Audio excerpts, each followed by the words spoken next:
하나님의 말씀 창세기 24장 28절입니다.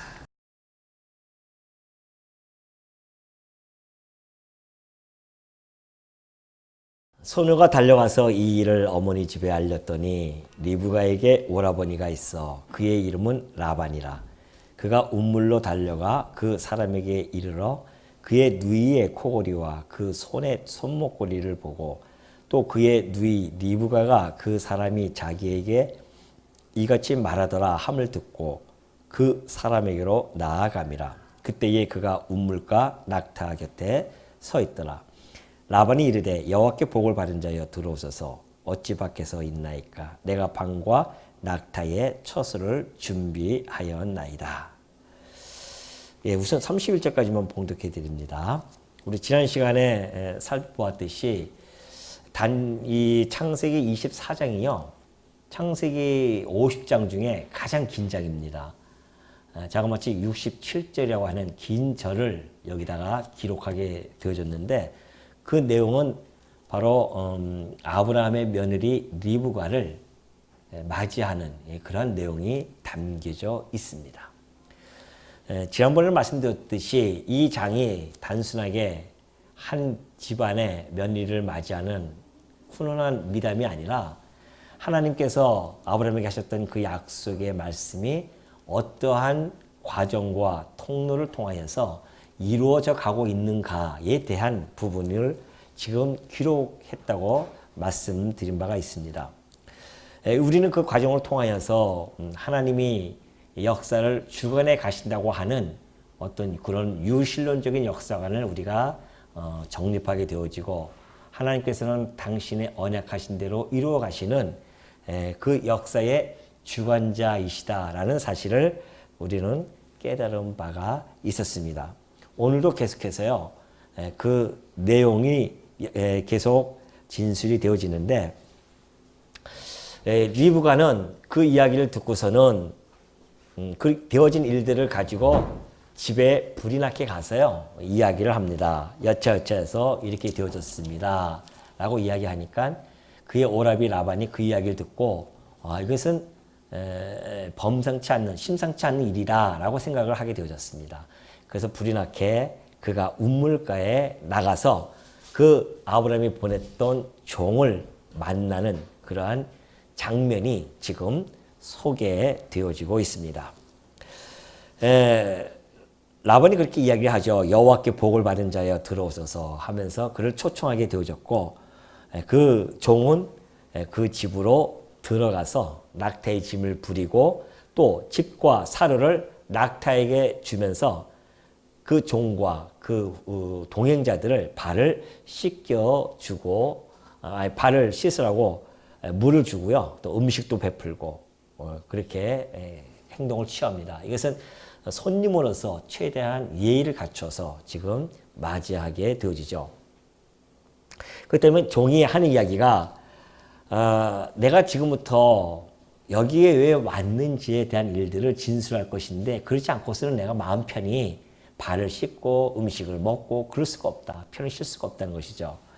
그러면서 자기가 받은 그 사명이 너무나 중요하기 때문에 그걸 인식하고 있는 거죠. 하룻바삐 이 내용을 이야기해서 자기가 맡겨진 그 사명을 다 감당해야겠다라는 것을 그가 잘 알고 있는 것이죠.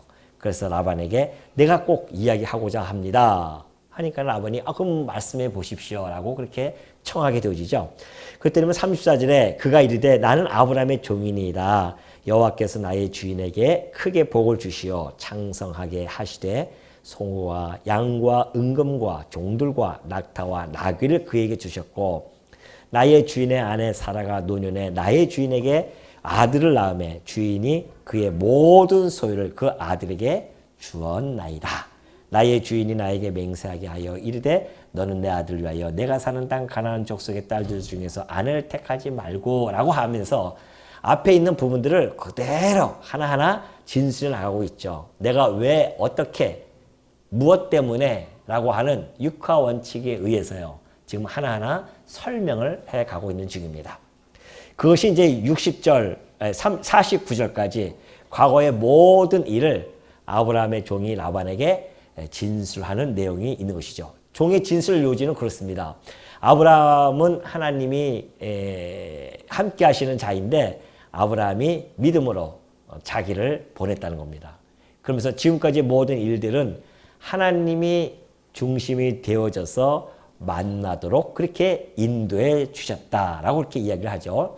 그러면서 종의 진술이 확신에 차 있습니다. 지금 계속해서 자기가 확신에 차가지고서 이야기하는데 지금 그 일들은 그냥 추상적인 이야기가 아니잖아요. 자기가 직접적으로 하나님께 그렇게 기도했었고 그 기도대로 이루어졌고 그러니까 그 진술하는 그 내용은 자기가 직접 경험했기 때문에 확신에 차서 그들에게 이 이야기를 하게 되어집니다. 그러면서 45절 보니까 내가 마음속으로 말하기를 마치기도 전에 리브가가 물동이를 어깨에 메고 나와서 운물로 내려와 깃기로 내가 그에게 이르기를 청하건대 내게 마시게 하라 한즉 그가 급히 물동이를 어깨에서 내리며 이르되 마시라 하면서 그렇게 쭉 이야기했다는 겁니다. 그러면서 47절 내가 그에게 묻기를 네가 네 딸이냐 한즉 이르되 밀가가 나흘에게서 낳은 부두엘의 딸이라 하기로 내가 코고리를 그 코에 꿰고 손목고리를 그 손에 끼우고 내 주인 아브라함의 하나님 여호와께서 나를 바른 길로 인도하사 나의 주인의 동생의 딸을 그의 아들을 위하여 택하게 하셨으므로 내가 머리를 숙여 그에게 경배하고 찬송하였나이다 라고 그렇게 고백을 하게 되어집니다. 그래서 이제 당신들이 인자함과 진실함으로 내 주인을 대접하려거든 내게 알게 해주시고 그렇지 아니할지라도 내게 알게 해주셔서 내가 우로든지 좌로든지 행하게 하소서.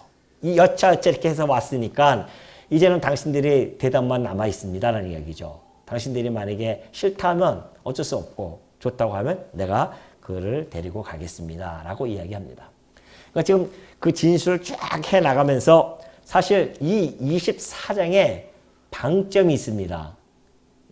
방점은 이제 하나의 그 단어 속에서 점을 찍는 건데 저는 방절이라고 할까요? 방절이 뭐냐면은 바로 몇 절 같아요, 여러분들은? 저와 같은 생각을 가지고 있을까요? 뭐 다 저마다 느끼는 게 틀릴 수 있겠죠. 저는 그 방절이 있는데 그것이 바로 48절입니다. 48절 한번 다시 읽어볼까요? 천천히. 내 주인 아브라함의 하나님 여호와께서 나를 바른 길로 인도하사 나의 주인의 동생의 딸을 그의 아들을 위하여 택하게 하셨으므로 내가 머리를 숙여 그에게 경배하고 찬송하였나이다 라는 이야기입니다. 이것이 지금 24장 전체를 완전히 꽉 묶어주는 하나의 응축되어진 그런 절로서 저는 보여지거든요. 왜 그러냐면 하나님이 이 모든 일들을 하셨습니다라고 그가 종이 고백을 해요. 근데 혹자들은 그런 이야기를 합니다. 하나님이 다 하셨으니까 하신다고 하니까 우리 항상 우리 강남로에도 그런 함정에 많이 빠진 적이 있었습니다. 하나님이 하게 하셨으니까. 근데 어떻게 하다 보니까 그것이 점점 방종으로 빠지더라고요. 하나님 다 하게 하시는데 뭐. 그 말씀을 제대로 깨닫지 못하면 반드시 이거는 방종으로 빠질 수밖에 없습니다. 하나님이 하셨다라고 하는 그 명제 아래 자기의 삶이 방종으로 빠지는 경우가 참 많이 있었거든요. 근데 사실 이 말씀은 방종에 빠질 수 있는 말씀이 결코 아닙니다. 왜 그런가 한번 잘 설명을 들어보시기 바랍니다. 자, 우리 인간들은 살아가면서요, 여러분들, 저도 그렇고 여러분도 마찬가지지만 지금 여기에 나와 있는 이야기도 마찬가지입니다. 우리는 때로는 수동적으로 살아가기도 하고 때로는 능동적으로 살아가기도 합니다. 그러니까 우리의 삶을 가만히 지켜보면 수동과 능동적인 그러한 것이 교차되어지면서 우리는 사실은 살아가고 있죠. 여기도 마찬가지입니다. 자, 이 아브라함이 누구에게? 종에게 지금 뭘 하냐면 명령을 합니다. 그 명령을 받아요, 종이. 아브라함이 내 아들을 너는 선택을 해야 되는데 이 땅이 아니라 바로 저 있는 우리 조상, 우리 종족이 있는 그 셈의 종족이 있는 그쪽으로 가서 내 고향으로 가서 나의 혈통을 따라서 이삭의 아내를 맞이하라라고 명령을 해줍니다. 종은 그 명령을 받잖아요. 이 땅에서 하면 안 되고 바로 저기 아브라함의 살던 곳에서 가서 내가 며느리를 얻어야 되겠구나라는 생각을 갖게 되어지죠.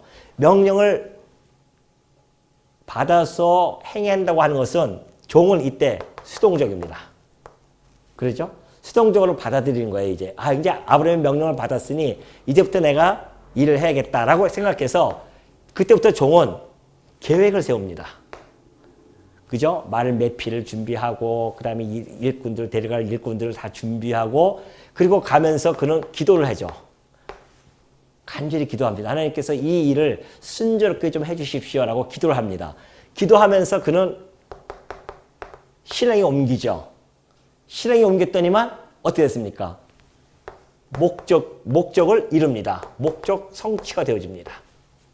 그죠? 종은 이때는 수동적으로 그 명령을 받았지만 그가 행했던 모든 일들은 수동적입니까? 능동적입니까? 네, 능동적으로 행하는 거예요. 그래서 그는 아브라함에게 받았던 그 명령을 충실하게 명령을 받아서 계획을 세우고 가면서 간절히 기도하고 그리고 결국 가서 직접적으로 실행을 옮기고 그 실행에 옮긴 결과 목적을 성취하게 되어지죠. 여기서 끝나는 것이 아니라 종은 이 사건들을 다 바라보면서 가만히 생각해 보니까 이 일들이 되어진 모든 일들이 누가? 여호와께서 어떻게 하셨다? 하셨다. 라는 이야기로 결론을 짓습니다. 이것이 바로 신학적인 해석이에요. 이 종의 이 믿음이 보통 믿음이 아니에요. 이게 죄송한 얘기지만 서당계도 3년이면 풍어를 얻는다고 종이 아브라함과 이게 종이 엘리에셀이거든요. 오직하면 아브라함이 엘리에셀을 차라리 내 상속자로 삼겠습니다 할 정도로 그렇게 이 종은 아브라함의 오른팔로서 수족으로서 그 집사의 역할을 잘 했던 자였습니다. 그러니까 아브라함과 같이 겪으면서 아브라함의 믿음을 옆에서 보고 그리고 아브라함의 그 믿음의 행위를 같이 보면서 그가 믿음이 가졌던 거예요. 저는 오히려 이 24장의 주인공은 종의 모습이라고 봅니다. 이 종이 얼마나 그 믿음이 강력하고 강한 믿음을 가졌는지를 우리들에게 잘 보여주고 있습니다. 그래서 그가 해석을 하는데 여호와께서 하셨다고 합니다. 이것이 바로 이 모든 사건의 결말 속에서 나타나는 신학적인 해석이란 말이죠. 이것을 좀 더 다른 말로 이야기하면 여호와께서라고 하는 것은 이것이 하나님 곧 이것을 우리는 신적 주어라고 합니다. 그리고 하셨다 이 모든 것들을 신적 능동태라고 하죠. 종은 이 모든 사건을 끝나고 나서 그가 결론을 딱 내려줬는데 이것은 신적 주어인 하나님께서 신적 능동태로서 하나님이 다 하셨습니다라고 고백을 한 거거든요. 지금 하나님이 다 하셨습니다. 당신께서. 그러면서 이 안에 있는 이 자기가 아브라함에게 명령을 받고 이런 모든 것들을 통해서 보니까 하나님이 다 하셨다라는 결론으로 그가 하나님이 하셨습니다라고 그렇게 찬양을 하잖아요. 결론은 뭡니까? 이걸 딱 보고 나더니만 하나님은 뭐라고 그랬죠? 마지막에 내가 머리를 숙여서 그 아들 위하여 택하게 하셨으므로 내가 머리를 숙여 그에게 뭐 했다? 경배와 찬송을 했다. 이거 이제 결론이죠. 하나님의 하셨던 이것을 신학적 해석을 딱 하고 나니까 그때서야 그가 가만히 있을 수가 없어서 머리를 숙여서 경배하고 찬송을 했습니다. 그렇게 이야기를 합니다. 그러니까 아까 내가 얘기했듯이 지금 이 명제만 지금 이야기한 게 아니잖아요. 종이 겪었던 이런 이야기들 신학적 해석만 가지고서는 이야기해서도 안 됩니다. 신학적 해석이 결론이 도달하기까지는 어떤 해석들이 주어져야 됩니까? 먼저 문법적 해석이 주어져야 되고 그 다음에 역사적인 해석이 주어져야 됩니다. 이걸 강구해버리면 이것만 가지게 되어지면 아까 같은 그런 이야기가 나올 수 있어요. 이걸 강구해버리니까 하나님이 다 하게 하셨는데 뭐 라고 방종으로 빠질 수도 있죠. 그러나 종이 방종으로 빠진 겁니까 지금? 보십시오. 아브라함의 명령을 충실하게 그는 그것을 감당하려고 그렇게 계획을 씌우고 힘든 그 여행의 길을 그는 가면서 계획을 세웠고 가면서 오로지 하나님께 의지하고 기도하고 그리고 그가 움직여서 땀을 수고하고 그래서 이 목적을 성취한 것이죠. 그러니까 이 과정을 만약에 무시해버리면 명자만 가지고 우리의 신앙이 잘못되어질 수 있다는 겁니다. 그렇기 때문에 하나님께서 우리가 이 과정이 너무너무 중요하죠. 이 문법적 누가 아브라함이 종에게 시켰고 역사적으로는 어떤 계획을 세워서 그때 결혼 제도라든가 역사적인 배경을 가지고 이런 일들을 해왔단 말입니다. 이거 현장 아니겠어요? 그 일들을 다 해보고 나니까 결론을 보면서 아하 이것이 여호와께서 이런 일들을 하셨구나라고 하는 이러한 신학적 해석이 딱 떨어진단 말입니다. 물론 이런 문법과 역사적인 해석은요. 신학적 해석을 도출하기 위한 과정이지만 이 과정을 무시해버리면 신학적 해석 자체가 의미가 없어질 수가 있습니다. 그렇기 때문에 항상 이 문법과 역사적인 해석을 통하여 탄탄하게 그것이 이루어져야 신학적 해석이 올바르게 떨어지고 그 신학적 해석에 의해서 뭐가 나타난다? 경배와 찬송이 나타나게 되어진다는 것이죠. 이것이 우리가 가지고 있는 신학적 해석 방법이고 우리가 가지고 있는 뭐라고 할까요, 우리? 예? 이게 우리가 가지고 있는 신학관입니다, 이게. 우리가 이거 성경을 잘못 알면은 잘못 빠지지만은 올바르게 우리가 해석하게 되어지면 우리의 이 치열한 삶이 얼마나 하나님 앞에서 내가 생각하고 내가 열심을 가지고 계획을 세우고 살아간다 할지라도 그것이 결국은 하나님이 하셨습니다라고 하는 신학적인 고백을 우리가 하게 되어진다는 것이죠. 그래서 하나님께 경배하고 찬송을 돌려드리는 그러한 일로 나타나게 되어집니다.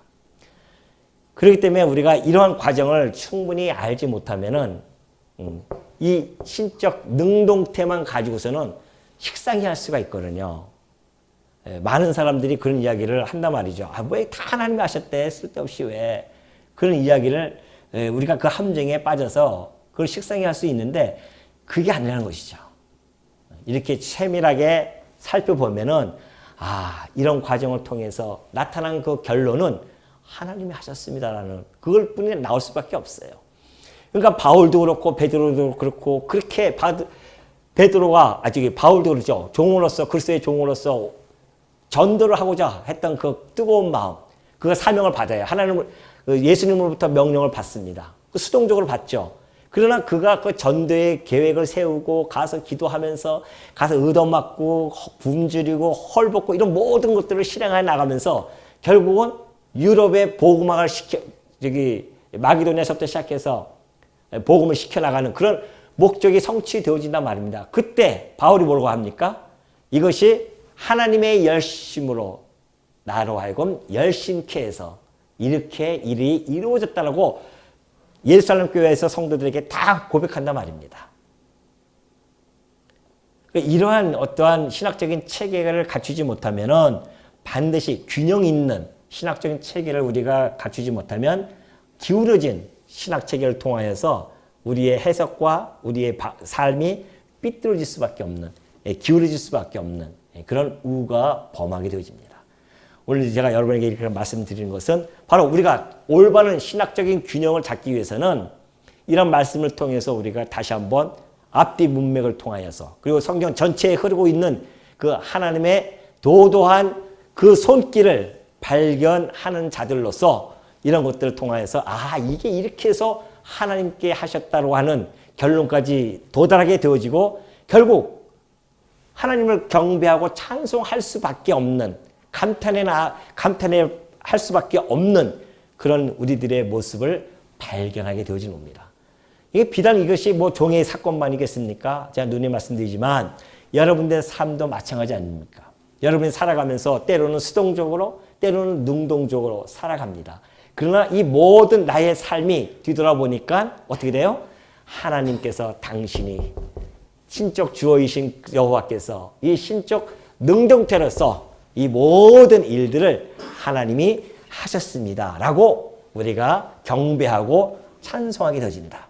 이것이 오늘 우리 추수감사주일 마을지에서도 마찬가지 아닙니까? 하나님께서 오늘 여기까지 인도해 주신 모든 것들이 오늘 하루 우리가 뒤돌아보면서 우리의 삶의 발자취를 하나하나 살펴보니 하나님이 지금까지 저를 그 어려운 가운데서도 때로는 정말 어려운 난관 속에서 부딪혀서 괴로운 몸부림칠 때도 하나님께서 나를 거기서 건져주시고 또한 형통할 때도 하나님께서 저에게 기쁨과 즐거움을 주셨고 그래서 이 모든 일들이 하나님께서 다 이루어 가셔서 정말 너무나 감사드립니다라고 오늘 감사절을 맞이해서 우리가 하나님께 감사의 찬송을 드리는 거 아니겠냐 말이죠. 그래서 저는 이 48절이 너무너무 좋습니다. 이게 맞아. 이렇게 우리가 이 성경을 본다고 하는 것이 너무나 이런 구절들이 우리 마음속에 딱 들어와야 되거든요. 그래서 이것이 역사적인 우리의 모든 역사관을 정립시킬 수 있는 아주 소중한 그런 말씀이 아닐 수 없죠. 그러니 이런 말씀들을 통해서 우리가 그러한 역사관이 정립되어진다고 하는 것이 얼마나 소중한 겁니까? 이런 것들을 세상에서는 어디서 가르쳐 줍니까? 어디서 우리가 알 수가 있겠냐 말이죠. 그러나 오늘도 내일도 자기가 최고라고 생각하고 자기만이 자기가 역사를 진행해 주관하는 자로서 생각하고 그런 생각을 하다 보니까 난 어려울 때는 한없이 코가 석자도 빠지게 되어지고 잘 될 때는 자기 잘났다고 자기 자랑하면서 살아가고 그것이 세상 사람들의 모습 아니겠어요? 그러나 성도라고 하는 것은 내가 어려울 때는 하나님이 주시는 이 어려움을 어떻게 극복할 건지 우리 주님께서 피할 길도 주시겠지라고 하면서 하나님께 기도하고 매달릴 수밖에 없는 것이고 형통함을 주시면은 이 모든 것이 여호와로부터 왔음을 감사하게 여기고 하나님을 찬송하는 그러한 삶을 통하여서 하나님 백성답게 살아가는 그 아름다운 자태를 뽐내는 나타내는 그런 자들이 바로 거룩한 물이라고 칭함을 받는 성도라는 것입니다.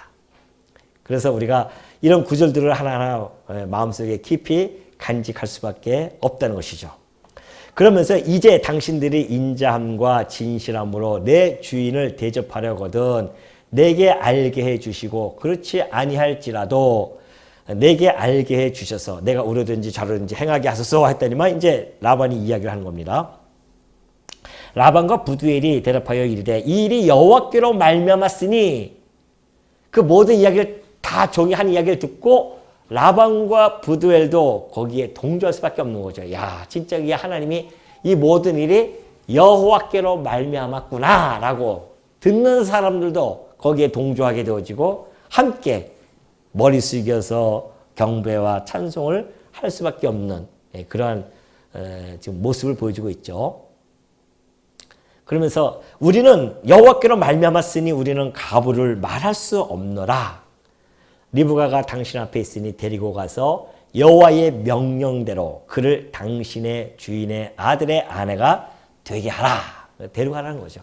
하나님께서 이건 다 준비해놨기 때문에 어쩔 수 없다. 데려가라. 그런 이야기죠. 아브라함의 종이 그들의 말을 듣고 땅에 엎드려 여호와께 절하고 은금패물과 의복을 꺼내어 리브가에게 주고 그의 오라버니와 어머니에게도 보물을 주니라. 최종적으로 부모의 그 허락이 떨어져야 되는데 딱 떨어지고 나니까 그때서야 땅에 엎드려 여호와께 절합니다. 그들에게 절하는 게 아니에요. 여호와께 절한다는 것이죠. 이 모든 일을 마침을 우리 주님께서 하셨습니다. 여호와께서 그걸 여호와께 절함으로 표명 그 경배하고 그 존경심을 드리는 것이요. 지금 절한다고 하는 것이. 그러면서 은검패물과 의복을 꺼내어 리브가에게 주고 그의 오라버니와 어머니에게도 보물을 주니라. 그러니까 일종의 이제 함이죠. 함을 처갓집에다가 이삭이 가져온 그 함을 종이 대신 가지고 와서 함제비 역할을 하는 겁니다. 가지고 와서 다 그 보물을 주고 그 아내를 이제 데려올 수 있도록 그렇게 해주는 겁니다. 이에 그들 곧 종과 동행자들이 먹고 마시고 유숙하고 아침에 일어나서 그가 이르되 나를 보내어 내 주인에게로 돌아가게 하소서. 리브가의 오라버니와 그의 어머니가 이르되 이 아이로 하여금 며칠 또는 열흘을 우리와 함께 머물게 하라. 그 후에 그가 갈 것이니라. 그렇죠. 종은 하루바삐 빨리 이렇게 이루어진 것을 빨리 아브라함에게 자기 주인에게 알리고 싶은 마음이 굴뚝 같은 거예요. 지금 하나님이 이렇게 행하셨던 것을 함께 나누고 아브라함과 함께 하나님을 찬송하고 싶은 마음이 지금 가슴속에 가득 차 있는 거죠. 마음이 급합니다. 빨리 가야겠다 했더니만 딸을 가진 부모로서는 아쉬울 수밖에 없잖아요. 이제 가면은 언제 오겠어요? 지금처럼 KTX가 있는 것도 아니고 그곳에서 그곳까지 가는 것은 엄청난 기간이 또 필요하고 수고로움이 필요하고 한번 시집가면 이제 못 올 그런 딸이기 때문에 눈과 마음에 담아주고 싶은 마음에 그런 이야기를 한 겁니다. 열흘 정도는 우리에게 주십시오, 말미를. 그래서 우리 딸과 함께 그동안 또 정도 좀 나누고 했으면 좋겠습니다. 라고 그렇게 이야기를 하게 되어지죠. 그러니까 그 사람이 그들에게 이르되 나를 만류하지 마소서. 여호와께서 내게 형통한 길을 주셨으니 나를 보내어 내 주인에게로 돌아가게 하소서. 주인은 아직 종은 너무 급한 거예요 지금. 그런 말 하지 마십시오. 여호와께서 지금 형통함을 줬기 때문에 빨리 내 주인에게로 돌아가서 보고를 해야 됩니다. 아주 충성되지 않습니까? 그들이 이르되 우리가 소녀를 불러 그에게 물으리라. 그래요. 그러니까 라반하고 어머니가 그러면 우리 리브가에게 물어봐서 리브가의 말에 따릅시다. 왜? 자신이 있었던 거죠. 우리 딸이 그래도 우리와 함께 열흘간은 있을 것이다. 라고 해서 그 딸을 데리고 옵니다. 그러니까 리브가를 불러 그에게 이르되 내가 이 사람과 함께 가려느냐? 그가 대답하되 가겠나이다. 와, 이 딸이 이럴 수가 있는 거예요. 네. 엄마, 내가 열흘 동안 엄마와 함께 있으면서 그동안 키워주신 것에 대한 감사도 하고 함께 있고 싶습니다. 이것이 딸의 심정일 터인데 리브가는 뒤도 안 돌아봐요. 그냥. 아, 그렇습니까? 좀 가겠습니다. 딸 가진 자로서 약간 걱정스럽죠. 우리 딸 가진 부모님들도 아마 걱정스러울 수도 있겠지만은 이 리브가의 마음은 이미 그 낭군에게 가 있는 거죠. 이 마음을 누가 주셨을까요, 이게? 하나님께서 종의 이야기처럼 여호와께서 형통하게 해 주셨기 때문에, 그러죠? 그 형통함에 무엇이 들어있습니까? 리브가의 마음조차도 움직일 수 있는 그 마음을 허락해 주셔가지고 리브가 역시 하루도 그곳에 머물지 아니하고 단호하게, 인간적으로 보면 그럴 수 없잖아요. 부모와 열흘간이라도 더 있었으면 좋겠다. 부모의 마음은 그런 마음이 얼마나 없겠습니까? 우리 딸이 있어서 죄송하지만은 딸이 전주에서 이사 올 때에 그 직장에서 원룸을 하나 얻어줄 테니까 같이 있으면 어떻겠냐라고 제안이 들어왔거든요. 그래서 나보고 물어봐요. 아빠 어떻게 했으면 좋겠냐고. 제가 뭐라고 대답했을 것 같습니까? 하나님께서 이미 다 준비해놨다. 걱정하지 말고 가자. 그리고 이제 나하고 살면 얼마나 살 거라고. 시집가면 이제 많이 오래 못 살잖아요. 또 이제 앞으로 몇 년 있을지 모르겠지만은 그래도 부모하고 같이 있는 것이 좋으니까 함께 가자. 모든 거 다 염려 내려놓고 가자. 그래서 단호하게 그냥 거기다 내려놓고 온 거예요. 아니면 달라요. 다 준비돼 있었잖아요. 직장도 다 준비돼 있었고 온단 말이죠.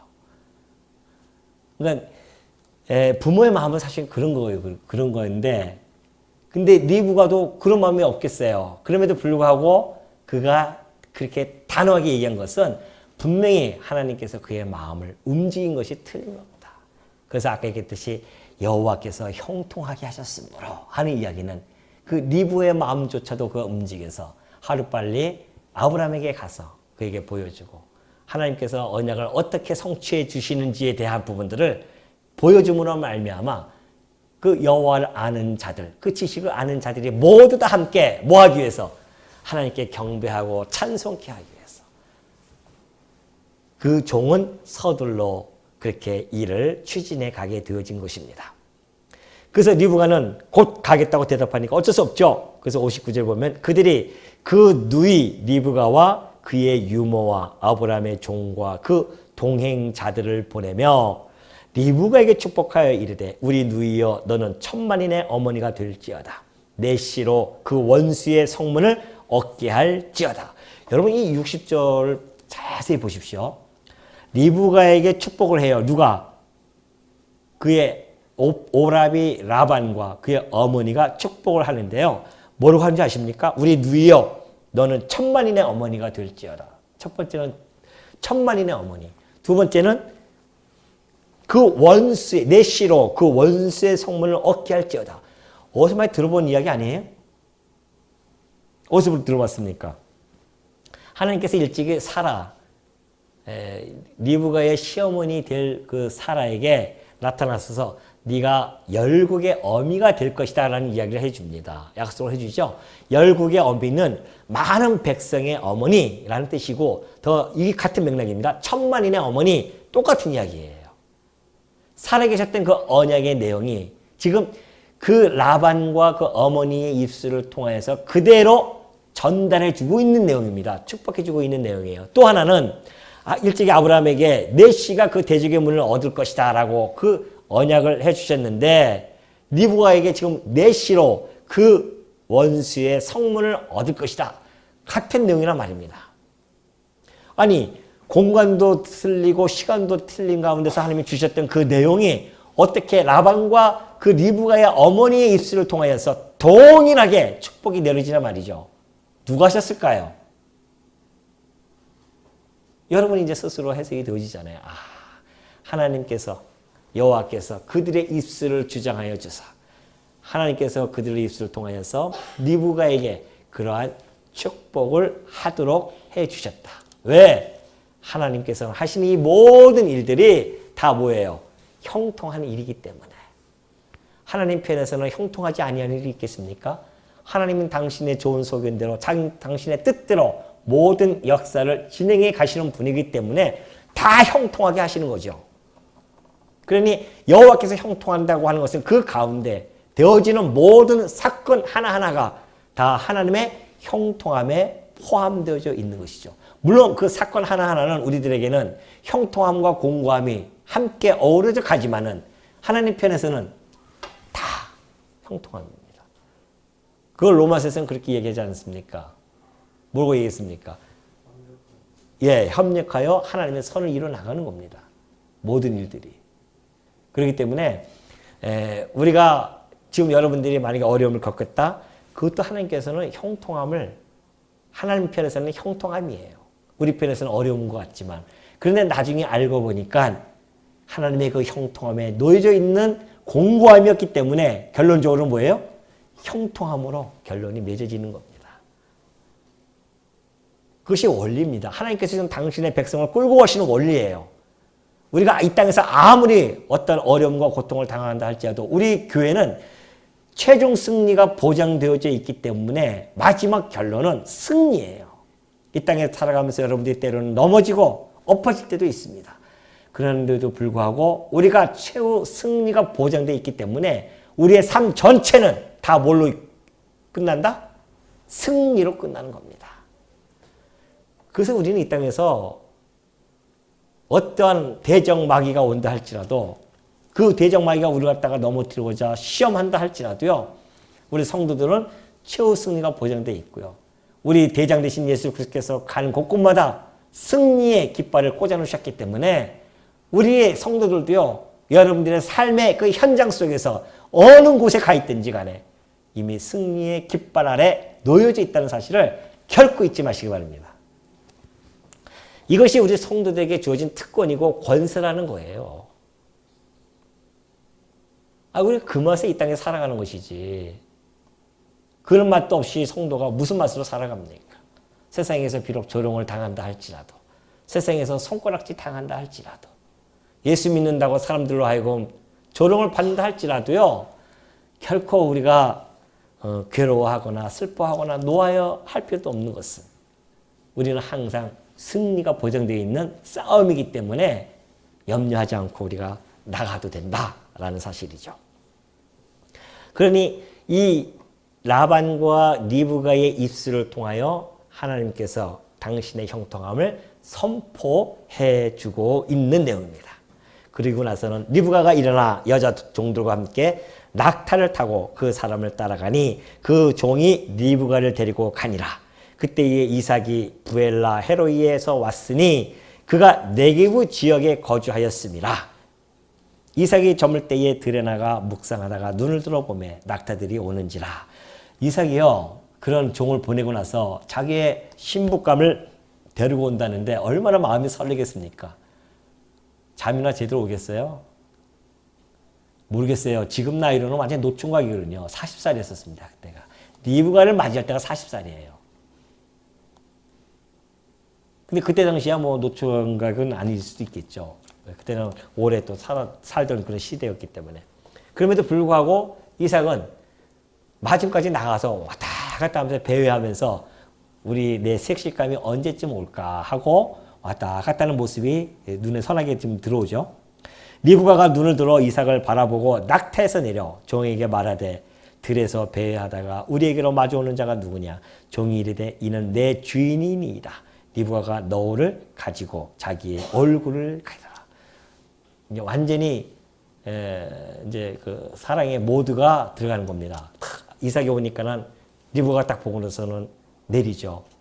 저기서 왔다 갔다가 방황하다가 나한테 오는 자가 누굽니까 했더니만 예, 당신의 남편 될 이삭입니다 했더니만 너울, 이 너울을 쓴다고 하는 것은 그때 당시 이제 시집 갈 때까지 너울을 쓰거든요. 평소에 쓰는 게 아니라 어떤 결혼 날짜를 정해놓고 또 신랑을 맞이하기 전에 어떤 예의로서 쓰고 나중에 결혼하면 그 면박을 벗어버리게 되어집니다.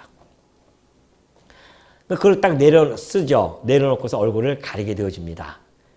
그리고 나서 종이 그 행한 일을 다 이삭에게 아리되 이삭이 리브가를 인도하여 그의 어머니 사라의 장막으로 드리고 그를 맞이하여 아내로 삼고 사랑하였으니 이삭이 그의 어머니를 장례한 후에 위로를 얻었더라. 그렇게 하면서 훈훈한 이야기로 마감이 짓습니다. 그러죠? 이삭이 드디어 40살에 리브가를 맞이하게 되어졌고요. 그리고 그의 장막, 사라의 장막으로 들여서 그를 맞이하고 그를 사랑하게 되어졌다라고 합니다. 이 종의 역할이 저는 이 24장을 보면서 야, 이 종이 마치 어떠한 역할인가. 우리 그 바울이 그런 이야기를 하죠. 내가 우리의 신랑이신 그리스도에게 우리의 성도들을 정결하고 흠이 없는 그런 거룩한 성도로서 중매시키고자 내가 그런 역할을 한다. 열심을 내고 있다라는 그런 이야기를 해준 바가 있습니다.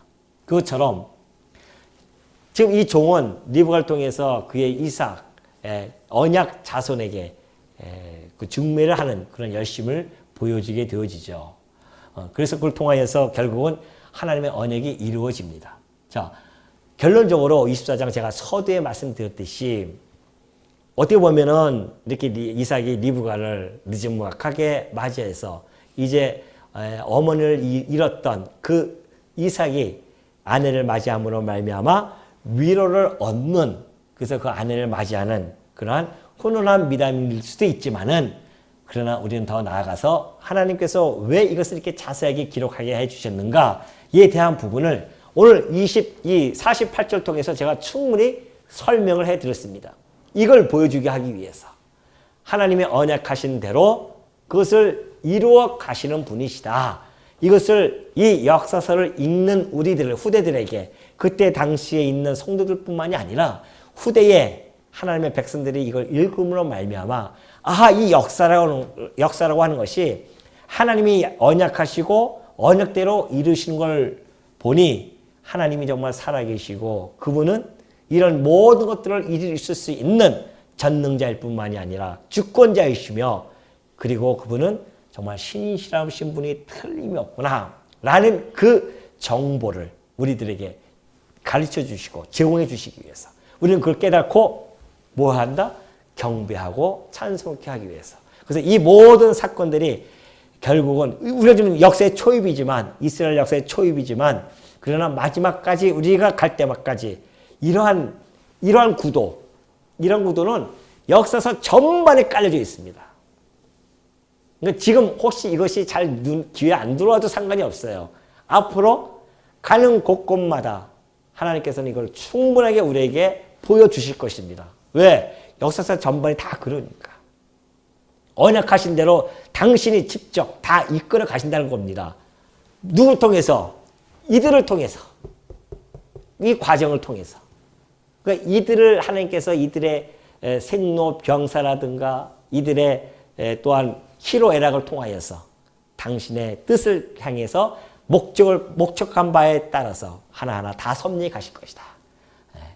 그러니 이런 역사관을 우리가 정립하게 되어지면 우리의 역사가 우리 삶의 역사도 어떻게 한다? 올바르게 해석이 되어지죠. 이건 하나님이 작정하신 것을 언약했지만은 우리는 언약이 안 되어졌잖아요. 그러니까 우리의 삶은 몰라요. 내 앞으로의 삶도 모릅니다. 그러나 분명한 것은 원리는 알고 있단 말이죠. 무슨 원리요? 하나님의 작정한 것이, 나에 대한 작정한 것이, 그리고 나에 대한 그 목적을 이루기 위해서 당신이 기한을 정해놓고 목적한 바를 분명히 다 이루어 가실 것이다. 그때까지 하나님 나를 살려두실 것이고 당신의 뜻한 목적을 이루기까지 나를 이리저리로 끌고 다니시면서 삶을 살아가게 하실 것이다. 라는 이야기입니다. 저도 저는 이제 이런 걸 통해서 제 삶을 한번 해석해 보거든요. 내가 목사가 되어진다고 마음을 먹었을 때도 능동적으로 내가 목사가 되어진다고 합니다. 그래서 내가 능동적으로 살아가는데 목사가 직접 시키는 것이 아니라 자그마치 20년 동안 빙빙 돌려요. 하나님께서. 빙빙 돌립니다. 그러다가 나중에서야 이 자리에 앉혀놨단 말이죠. 그러니 내가 그걸 딱 보고 나서 뒤돌아보니까 해석이 되어지는 거예요. 그때 그렇게 해서 내가 그 직장을 그만두게 되어졌고 거기서 이렇게 옮겨갔고 이 모든 한 걸음 한 걸음을 다 복기를 해보니까 하나님이 이렇게 하시려고 날 이렇게 했구나라는 것을 깨닫게 되어진 거예요. 제가. 그러니 내가 어찌게 이걸 안 할 수 있겠어요. 안 그래요? 하나님만이 경배를 받으실 분이고 하나님만이 살아계셔서 우리들에게 찬송을 받으실 분이십니다. 라는 것을 어떻게 고백하지 아니할 수 있겠냐 말이죠. 비단 저의 삶뿐만이겠습니까? 여러분의 삶은 안 그래요? 뒤돌아보십시오 한번. 지금까지 살아온 과정이 보면은 어두운 삶도 있지만은 빛 같은 삶도 있었고요. 근데 그거 알고 보니까 그 모든 삶들이 하나님께서 당신의 뜻을 이루기 위한 삶이었다는 것을 깨닫게 되어진단 말입니다. 그러니까 오늘 지금 현재의 삶이 이루어진 지금의 현재의 삶이 하나님의 뜻 가운데서 날까지 이곳까지 인도해 주셨구나 라는 거 보면 틀림이 없고 그걸 통해서 우리는 신학적 해석을 내릴 수가 있는 겁니다. 어떤 해석? 여호와께서 신적 주어인 여호와께서 신적 능동태로서 우리가 표현해 줄 수가 있는 거죠. 하나님이 다 하셨군요. 그러니 우리가 방종으로 빠진다? 이것은 성경을 잘못 해석한 거죠. 이걸 하나님에 대해서 알게 되어지면 어떻게 우리가 방종을 빠질 수 있겠습니까? 하나님이 내게 주어진 그 얼마 짧지 않은 삶에 대한 우리가 게으를 수도 없고 때로는 또 게을러질 수도 있어요.